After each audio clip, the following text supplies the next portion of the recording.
Dober dan.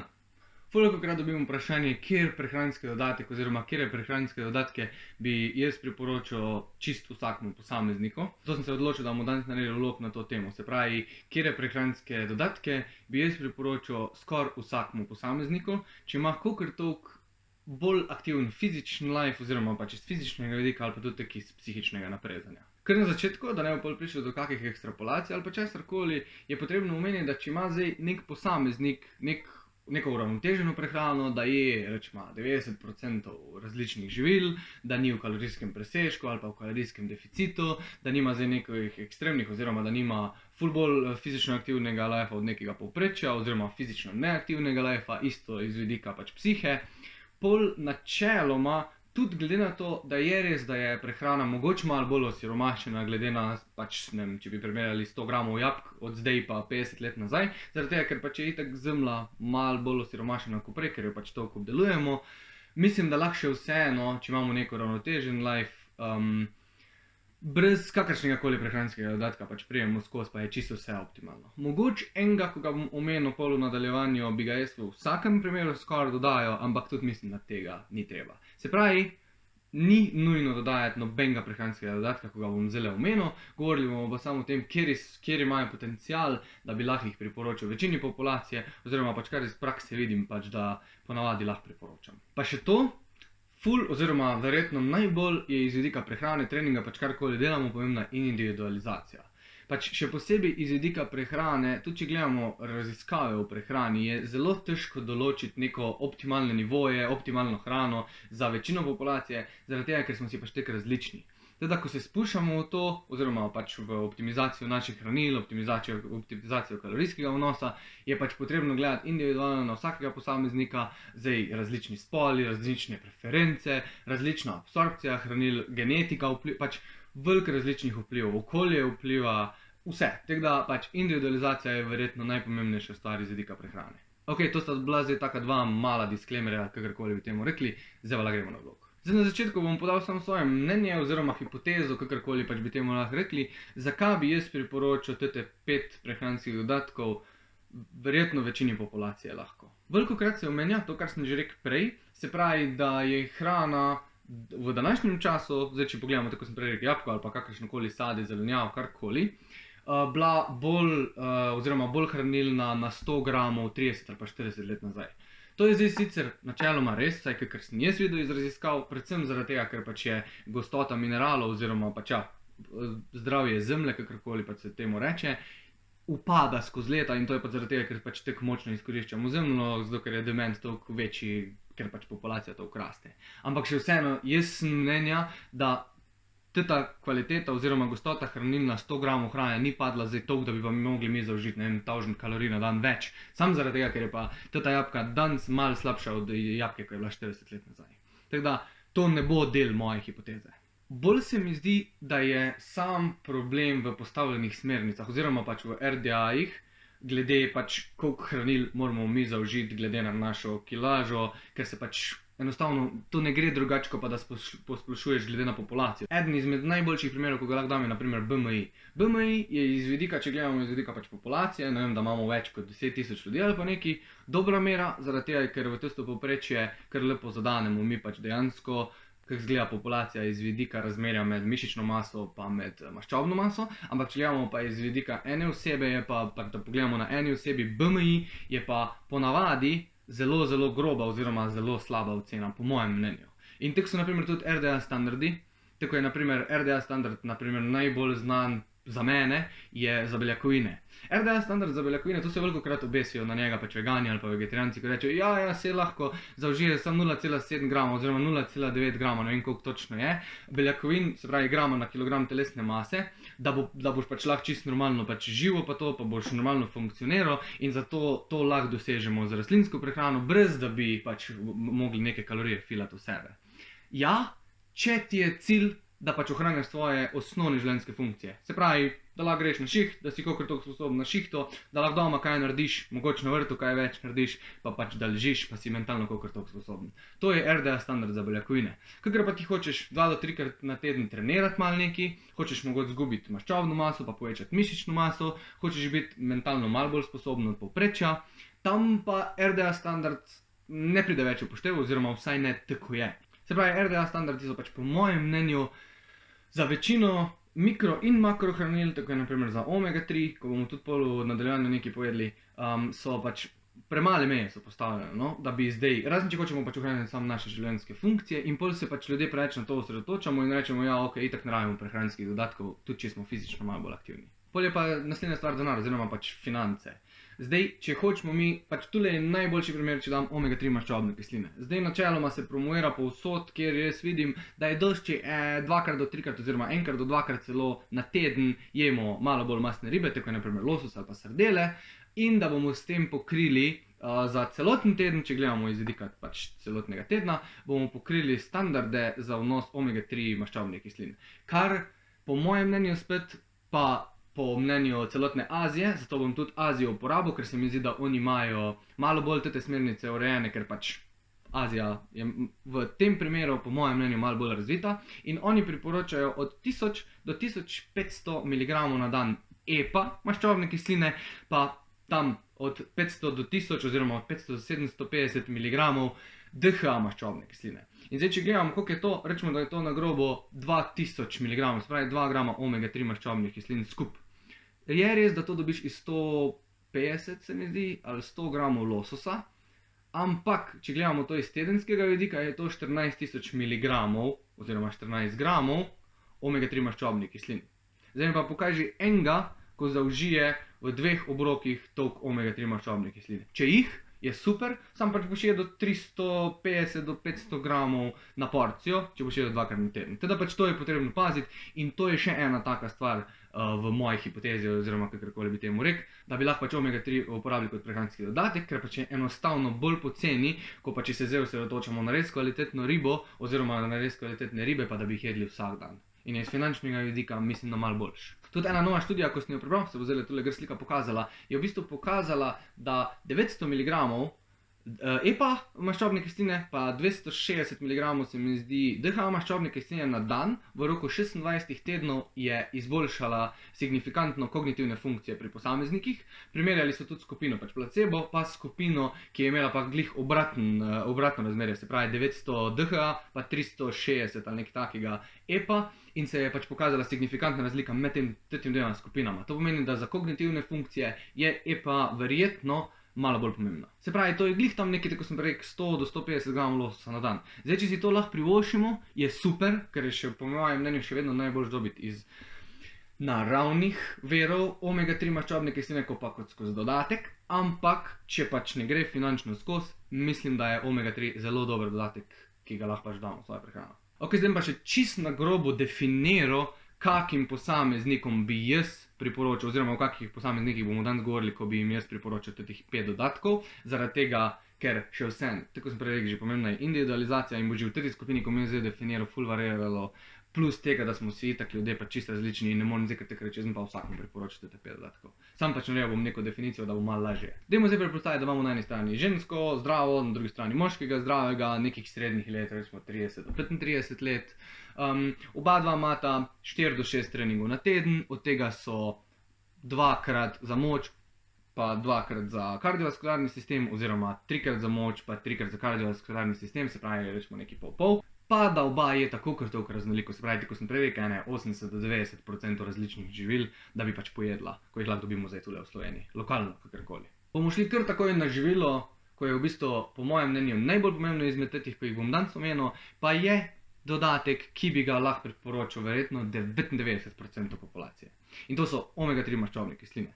Zdaj v omega-3 indeksu, pa pač razmerju omega-6 pa omega-3, pa kako je to pomembno za naše telo, ne bom govoril, zaradi tega, ker sem o tem govoril že ful podrobno v vlogu o tem in se mi zdi, da je en izmed najpomembnejših vlogov, pa se tega splača pogledati, se bo zdaj gre tu pokazal, teda mi bomo šli zdaj v bistvu kar naprej. Zdaj glede na to, da je, oziroma lahko da se sam meni zdi, ampak da vedno več vidim, da mladi ljudje tudi imajo pač novorojenčke oziroma pač da rojevajo, sem tudi o tem govoril, kako pomemben je vnos omega-3 maščobnih kislin pri nosečkah oziroma v novorojenčkih, še posebej, ko je prišla ena študija pač na veganih, zelo kvalitetna študija, se bo tule zdaj tudi gre pokazala, da ne bom izgubil besed, si lahko tudi to pogledaš. V glavnem, tu ni zdaj več veliko kaj za reči, ker sem že prej rekel, se pravi, moje mnenje je, da se suplementira oziroma da se zaužije na dan od 1000 do 2000 mg omega-3 maščobnih kislin. Zdaj od tega gledamo, da je razmerje tam 1000 do 1500 mg od tega je EPA, pa ene 500 dobrih od tega je DHA. Zdaj pa, če to lahko zaužiješ iz rib, je super, če ne, pa mislim, da je pač ful pametna suplementacija z omega-3 maščobnimi kislinami. Naslednji je vitamin D3. Zdaj tudi o tem sem že govoril, se bo zdaj tu gre pokazal vlog oziroma dva, ko si ga pač lahko bolj pogledaš, da tudi tule ne bi izgubil veliko besed, lahko pa samo povem, zakaj jaz priporočam. To je pa predvsem zaradi tega, ker ga enostavno ne dobimo dosti, ker se pač enostavno ne dosti izpostavljamo soncu, da bi lahko dobili dosti vitamina D3, ker ga pač s soncem lahko sintetizira naše telo. Ful se razlikuje tudi, naprimer, sama sinteza v telesu. Zdaj prvo je tule itak ključna genetika, drugače pa tudi veliko oziroma močno je odvisno od tega, kak procent maščobne mase imamo. Zdaj, naprimer, jaz osebno sem 90% leta sem izpostavljen soncu vsak dan vsaj 4 do 5 ur, če ne še več.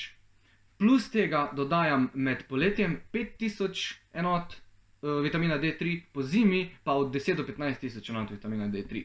Pa vedno, ko se grem stestirati, imam vitamina D3 glih v pravih nivojih, se pravi 50 do 70 nanogramov na mililiter, kar je po mojem mnenju sicer super, ampak ga suplementiram res veliko. Naprimer, ljudem se priporoča od 1000 do 2000 enot na dan vitamina D3. Jaz ga jemljem pa 10 do 15 tisoč po zimi oziroma od avgusta do marca, pa imam glih prave nivoje. Teda vitamin D je še ena izmed unih stvari, tudi tako omega-3, ko se jih splača iti testirati na vsake 3 do 4 mesece, da vidimo, kako jih pa lahko s prehrano reguliramo. Lion's mane je naslednji, oziroma resasti bradovec. To je v bistvu medicinska goba, se pravi ne psihadelična. Gobo lahko nabereš zunj, sam je pač tule v Sloveniji je ful redka, ne vem sploh, kje se da naberati. Zgleda tako neka taka brada, se bo tule gre zdaj slika pokazala, pač ful je lepa v glavnem.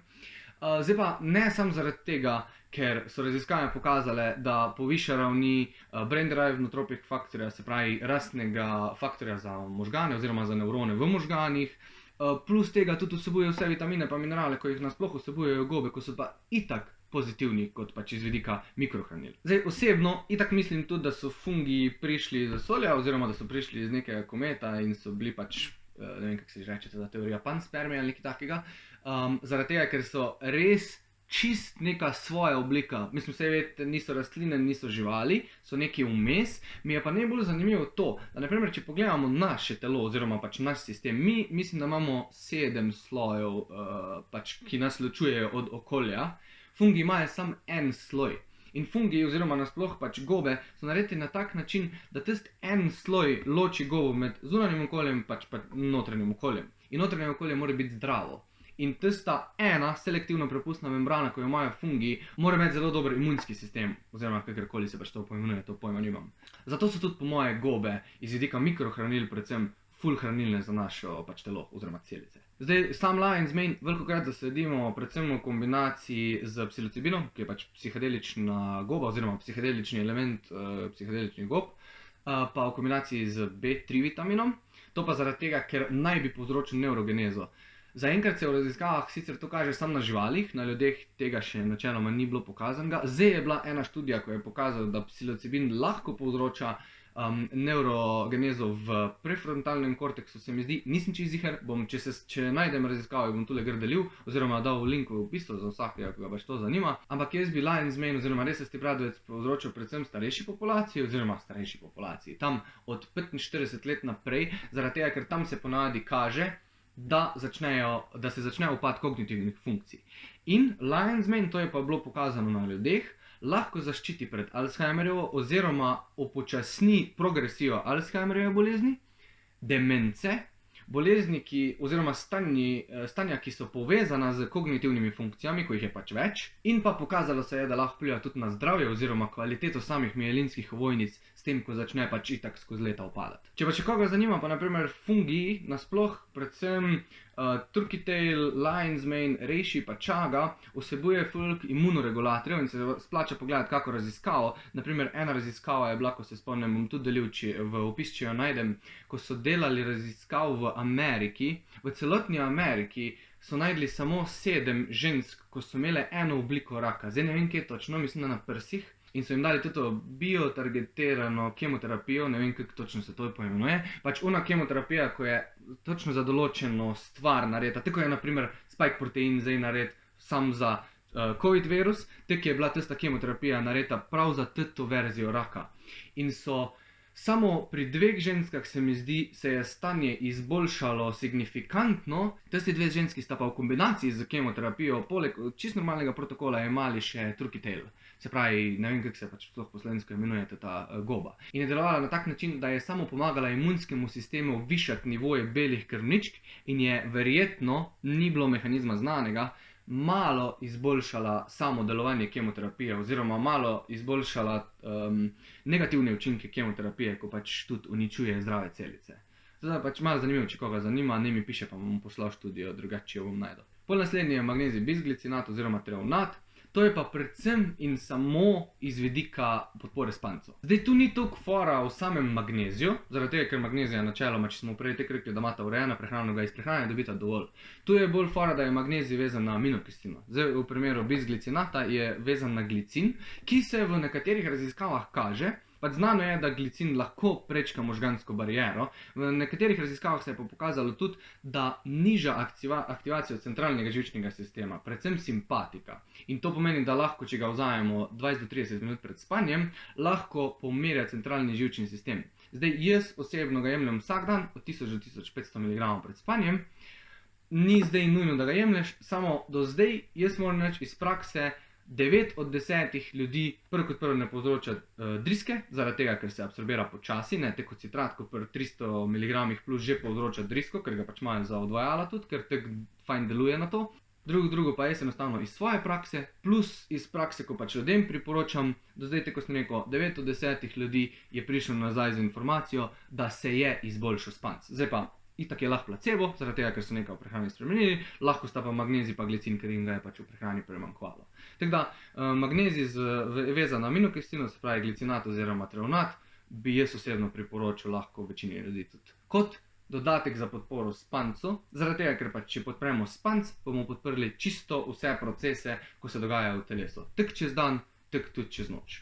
In potem še zadnji dodatek, to so pa v bistvu EA oziroma esencialne aminokisline. Ne BCA, ampak EA, da bo vsem jasno, da so BCA še vedno, ne vem kolikrat naj še poudarim, BCA je tako, da bi se, zdaj ste že videli mem, se bo zdaj tole pokazal, tako da bi se v bazenu polival z vodo, zato da bi se shladil. Na tak način delujejo BCA na naš sistem. V glavnem, EA so esencialne aminokisline od 7 do 9, zdaj eni bojo rekli, da jih je 7, eni bojo rekli 9, ampak rečemo od 7 do 9 aminokislin, ki jih naše telo nujno potrebuje, da jih vnesemo s prehrano oziroma s prehranskimi dodatki, zaradi tega, ker jih samo ne zna sintetizirati.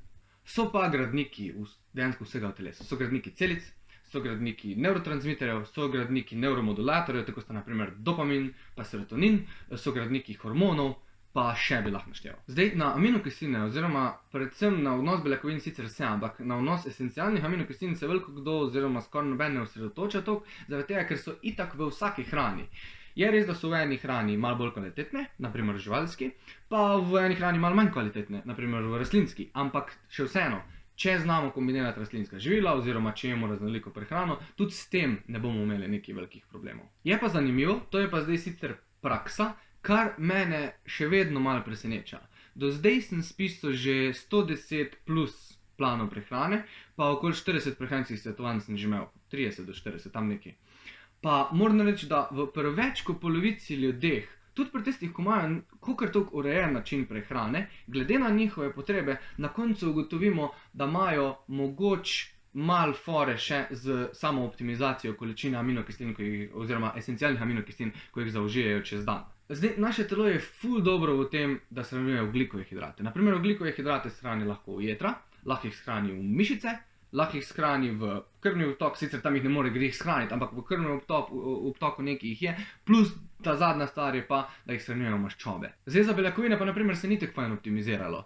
Najbolj si lahko predstavljamo, da imamo mi v telesu nek bazenček aminokislin in pol iz tistega bazenčka telo ven vleče aminokisline in ko tega več ni, pol postane pizdarija. Zdaj, veliko kdo, to je pa ena stvar, ko sem jo opazil čez prakso, pa res nisem prej mislil, da pač lahko tako močno vplivajo. Velikokrat se zgodi, da ljudje postanejo čez dan lačni. In velikokrat je tudi razlog, da jim pade sladkor. Se pravi, naprimer, če jejo nepravilen timing, če jejo nečist optimalne vrste ogljikovih hidratov v pravem času, se pravi, če ješ, ne vem, ti cukor hitro naraste, pol ti hitro pade in se ti zdi, da si lačen, čeprav imaš dosti hranil v telesu in pol pač spet ješ in pol ti pač krvni sladkor niha. Velikokrat, oziroma celo bolj pogosto, se pa zgodi, da je fora ne to, da ti je padel cuker, ampak da je aminokislinski bazenček prazen oziroma pač nima dovolj esencialnih aminokislin. In telo pokaže to z lakoto. In pol ti, ok, pa če sem lačen, zato ko mi je cuker padel, ne, aminokislin imaš premalo v telesu. In to se da najlažje testirati na tak način, in to tudi jaz testiram na tak način pri svojih strankah, da enostavno naredimo anabolično limonado oziroma karkoli, zaradi tega, ker aminokisline ponavadi brez okusa niso glih preveč dobre. Če jih vzameš z okusom, eni jih imajo radi, eni ne. Jaz priporočam, da si zmešajo od 20 do 30 gramov aminokislin v 1 liter vode, pa naredijo pač limonado, se pravi še malo soka limone zraven, zaradi tega, da je malo boljši okus, in to pijejo čez dan. In po enem tednu ugotovijo, da niso več tako lačni, kot so bili, oziroma pri nekaterih sploh ni več lakote. In ugotovijo, da verjetno jim sploh ni padel cuker, ampak da so imeli enostavno tudi premalo aminokislin v telesu. Ok, zdaj mislim, da imate dosti mojega nakladanja, čisto na hitrico bomo še samo obnovili. Se pravi, prva stvar iz vidika prehrane oziroma predvsem prehranskih dodatkov je individualizacija. Ampak, če vzamemo neko skupino ljudi, ko sem jo prej opisal, lahko priporočamo večini, ponavadi, teh 5 prehranskih dodatkov. Pa tudi vseh 5 se načeloma da dobiti skozi prehrano, čist v easy, ko si malo uredimo plan prehrane, če smo pač malo bolj fizično aktivni. Edino, kjer bi pa res priporočal večini, oziroma 99% ljudi, so pa omega 3. Zdaj, omega 3 imajo preveč pozitivnih učinkov zdaj. Zdaj pa, to je lahko zaradi tega, ker je v prehrani tako pomanjkanje omega 3, ali pa zaradi tega, ker enostavno predvsem psihično oziroma kognitivno stanje večine populacije v trenutnem obdobju je po mojem mnenju zelo slabo. Zvišalo se je število samomorov, zvišalo se je količina ljudi, ko imajo depresivne motnje, anksioznost, pač vse, kar se tiče bolj duševnih težav. Zdaj, veliko kaj je lahko razlog za to, ne bomo se zdaj spuščali v to, ko to ni tema današnjega videa, ampak omega 3 so bile že večkrat pokazane skozi res dobre študije, da lahko predvsem vplivajo tako dobro oziroma celo malo boljš, po mojem mnenju, naprimer na depresijo pa anksioznost, kot najboljša zdravila za to. To sem tudi govoril in sem tudi omenil študijo v prejšnjem vlogu, da si pač idi pogledat, ko so primerjali najbolj do zdaj zdravilo, ki se je pokazalo za najbolj učinkovito pri depresiji oziroma pri hudi depresivni motnji, je bilo 39% učinkovito v primerjavi z omega 3 maščobnimi kislinami, če so dali to kot dodatek v prehrano oziroma kot prehranski dodatek, se je pokazalo, da so omega 3 bile v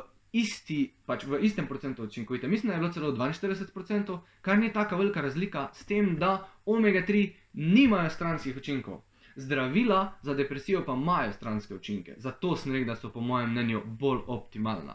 Še vseeno, da me ne bo zdaj kdo napadel, nič nimam proti zdravilom za depresijo, nekateri posamezniki brez zdravil za depresijo ne bi preživeli. Ampak hočem samo poudariti, kako pomembna je lahko prehranska strategija, kot je dodajanje omega 3 v našo prehrano, predvsem EPA, maščobne kisline, ko lahko dejansko spremeni naš life. Dejansko še to delujejo v sinergiji z zdravili za depresijo in izboljšajo delovanje zdravil za depresijo. Teda omega 3 so res ful zanimivo hranilo, kjer nam bom verjetno še kaj več povedal, kdaj naslednjič. V glavnem, to je to. Hvala za ogled, če si prišel do konca. Če ti je bilo všeč, lajki, komentarji. Če ti ni bilo všeč, dislajki, pa tudi komentarji, zakaj ti ni bilo všeč, da vem za naslednjič. Če te pa še kaj bolj podrobno zanima, mi pa napiš komentar ali pa piši zasebno. Pa se vidimo v naslednjem videu. Ajde!